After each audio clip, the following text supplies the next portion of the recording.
Now, I know I've been MIA for God knows how long, but listen, let me throw a woo at that. I've been told that I need to start doing this more often and decided I will. So, welcome to Third Down. I'm your host, again, T. Wayne the Don. Listen, where's today? May 22nd? I think today's the 22nd. Today is a beautiful day outside in southern Louisiana. Look, man, I just want to talk and get back into the flow of things. Number one, I know I didn't come on the scene when the Pelicans got the first overall pick of the draft. Touch base on that. Touch a little base about the playoffs right now in the NBA. First thing first, I'm highly disappointed with the NBA right now. And just because for the night, there is no basketball because the Western Conference is over. The Golden State is going back to the NBA Finals again, unfortunately. Well, nothing we could do about that. Look at the opponent that they played in the Portland Trail Blazers. I figured they wasn't going to win, but I gave Portland 2 games because Kevin Durant wasn't playing, and I was wrong tremendously. I'm going to definitely want to talk about that and talk about Damian Lillard. And I want to talk about more of did Portland hit their ceiling, per se? Is this the highest that the Trailblazers ever going to be in the Damian Lillard, CJ McCollum era? Will there be something better? Will Danielle have to leave to go chase the championship somewhere else? Or Portland still has hope? But what I want to start with, and this is where I'm going to start, I'm going to start with the news of today. Today I just heard that Jrue Holiday is officially second team All-NBA defensively. Yeah, so back-to-back years, shout out to Jrue Holiday for going back-to-back years, be on the all-defensive team. Shout out to him for doing that. But I think that there were some fans that on the Pelicans fan base page, that's 9 times out of 10, let me tell you something about that page.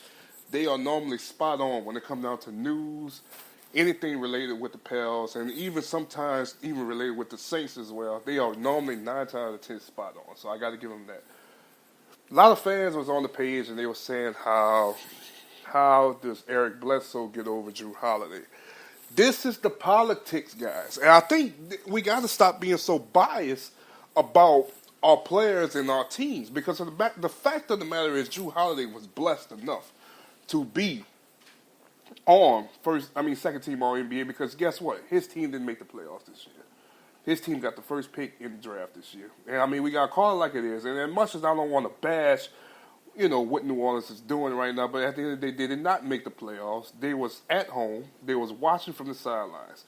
And it's, all the drama that went on this year to say that you still get a player who's still considered to be one of the best at his position doing what he does every night playing defense, I take that as a win, especially how bad the season started to go bad after the All-Star break when he was just Andy Davis. They really shut down AD a lot. He didn't play as much. Jrue Holiday and Julius Randle had to take over the role a lot more.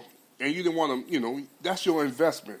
This is his team now, technically, until we really see what's going to happen in the next couple of weeks if they could get this man, Anthony Davis, to stay in New Orleans. But let's look at who was first team and second team. Eric Bledsoe, Marcus Smart, Paul George, Giannis, and Rudy Gobert was your first team All-NBA defensive team this year. Second team was Jrue Holiday, Klay Thompson, Kawhi Leonard, Draymond Green, and Joel Embiid.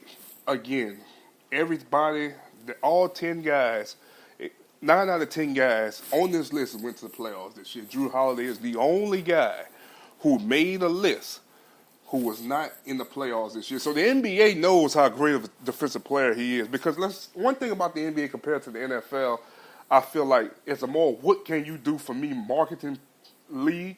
Because if you can make more money for me, you're going to get more stuff. It's the politics behind the NBA that I don't like sometimes. And that's why I kept having these Twitter rants where I said, I hate the NBA. Watching during the Portland series with the Golden State Warriors because you want to see more competition stack up against the Warriors. And that's no disrespect to the Portland Trail Blazers. They just don't have the talent enough or the firepower enough to stick with the Golden State Warriors. And anybody want to argue that, look at the facts. These boys swept them twice in the last 3 years. Portland ended their season against them twice getting swept. On paper, when you look at it, and now I'm about to switch over to Portland. On paper, when you really look at it, Portland really should match up well with the Golden State Warriors. They should. And some people, going back, and this is why I'm about to get on Damian Lillard. Going back, let's go back to the Oklahoma City series. DL was looking like an MVP. He did. The man averaged in that series 33 points. He had a 30-point game, 29-point game, 32-point game, 24-point game. He had a 50-point game to end in Oklahoma City and get him out of there. All right? So he earned his MVP check right there. So he was the MVP of that series with 33 points in the series. And when they played Denver, average series, 25 points. You know what I'm saying? Now, the last game is like where he was. And this one I'm really about to start getting on and start asking questions. Now, when he played against Golden State, he didn't even come close to. He had one game, the last game, he came close to 30 points. He had 28 points. But, so from Game 7 of the Denver series, he had 13. Game 1 of the Golden State series, he had 19, 23, 19, and 28 was the last game he had. Now, don't get me wrong. You do this to Russell Westbrook and the Oklahoma City Thunder. You're not putting pressure on yourself, but you're showing, I'm here to show up. And, I like what he said after the Oklahoma City series. He said they were embarrassed last season by the Pels. They were. They knew their season wasn't supposed to end like that. First round, four straight games, they out of here. They was embarrassed. They took that to heart. So they really kept that fire burning all year. They went back to the same spot. They was a 3 seed again. They went on. They beat Oklahoma City 4-1. They go play a tough competitive series with the Denver Nuggets, which I was satisfied with. I said, okay, that's fine. They're going to play Denver. I think they got enough to beat Denver. They go beat them 4-3. It was an exciting series. It went back and forth. Momentum changed so many times. Remember, they had a 4 overtime game in this series as well. Then also, I said, Kevin Durant is hurt. And I'm like, wow, they match up even better with the Warriors on paper. And they had their moments to win the game. And the thing I get so pissed off about Portland is that between Game 2 and Game 3, in the middle of, they hitting their stride, but they don't have enough to finish. And that's when the Warriors start to come back. Each time they did that. I didn't even watch Game 4 because I just didn't have no confidence in them at all. I'm not trying to down Portland at all. But after what they did, because I watched Game 2, I said they're about to tie this 1-1. They're going to take this to Portland and potentially have the Golden State Warriors looking down 2 games to 1. So I'm thinking but I said, let's not get overhyped and let's not get over thrilled about something. Let's see if they're going to finish this one. They didn't finish Game 2.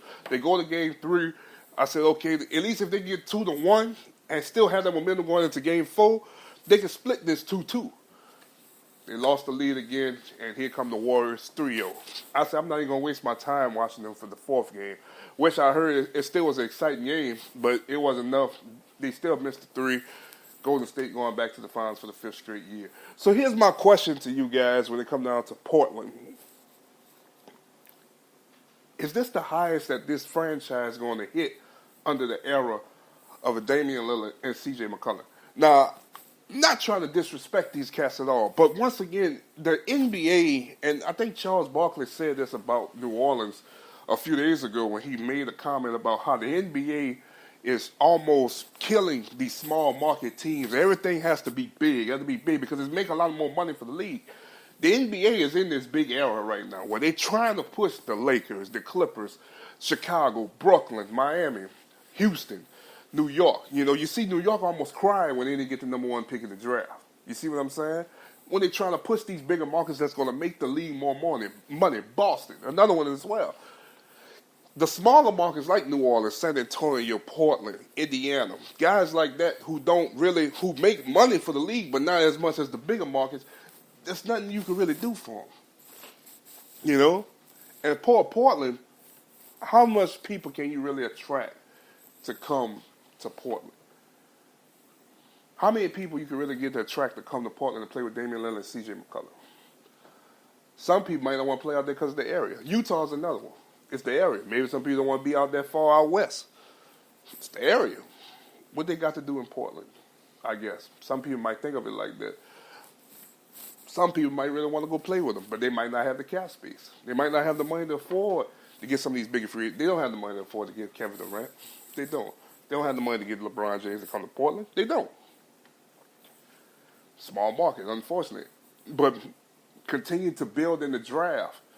But again, think about building in the draft and compared to you trying to stay relevant with the bigger markets in the league is it's just the balance. You're fighting against Father Time, especially since Portland wins consistently.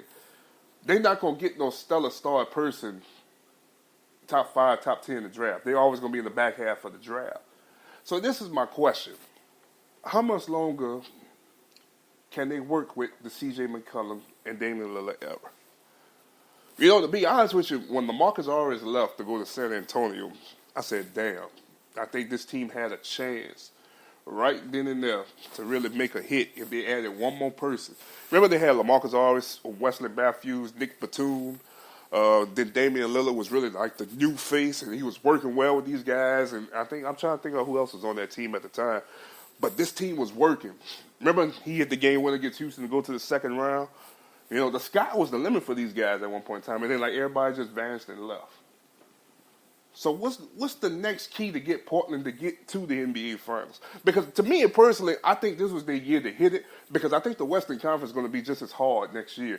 You know, you look at the Clippers and what they did, and I like what Patrick Beverley said, and Patrick Beverley made a statement, and nobody can at him for this because he really told the truth. He felt that the Clippers was the only team that really took the Warriors to the test. And I think I'm going to agree with him to that degree because nobody goes to Oracle and steal 2 games in Oracle after being down by 31 points.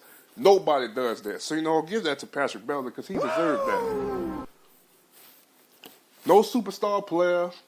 They got a lot of great role players. They got a great 6-man in Lou Williams. Guys just play well. Well coached by Doc Rivers. Well deserved by Doc Rivers as well. That's it. So I'm asking you guys, what if Kawhi Leonard do come to the Clippers next year? That changed the Western Conference. You feel what I'm saying? What if Anthony Davis do go to the Lakers? Changes the Western Conference. What if the Spurs, let's just think, what if the Spurs get Kemba Walker? Let's just think a little bit. What if the Spurs do get Kemba Walker? Changes a little bit. What Dallas going to do? Luka Doncic and Kristaps Porzingis next year. The West about to change, regardless. You know, Ja Morant about to go to Memphis. Mike Conley going to be out. Where Mike Conley going to go? Is he going to go west? Is he going to go east? The league going to change regardless. Mike Conley can go. You know, me and my partner was talking about this last night. Mike Conley can go to Minnesota. Maybe he can go to Utah. I mean, he go to Utah. That's a big upgrade for them guys. You know, I don't really know. Yeah, that's probably about it for now. I know New Orleans was interested in him a few years back, but I don't know if they're going to touch that right now. They got too much other good stuff going on right now. The league about to change a little bit. What Portland going to bring to the table when the league does change? That's one thing about teams that I always stress about when you see teams making free agency moves. It's like I always feel about the Saints. The Saints going to get a good bit of their team back. Yes, they lost Mark Ingram this past year. Yeah, they cut Kurt Coleman. Yeah, Sheldon Rankins might not be ready to start the season due to injury against the Eagles this past year. But it's all about, they didn't have a lot of draft picks as well, but the ones that they did draft, they made it count to a degree.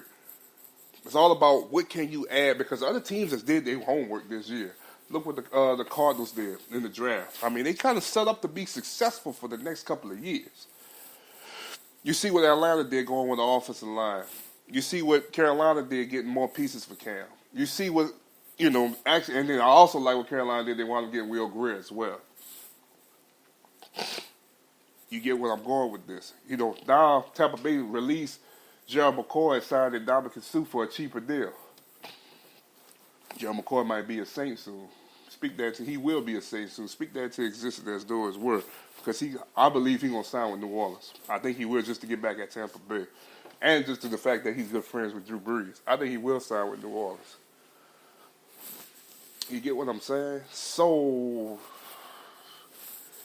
it's all about still keeping your core, but add more to the core that can put you over the top. And that's why I want to see if this is the best that Portland ever going to get, or they got another level to show us.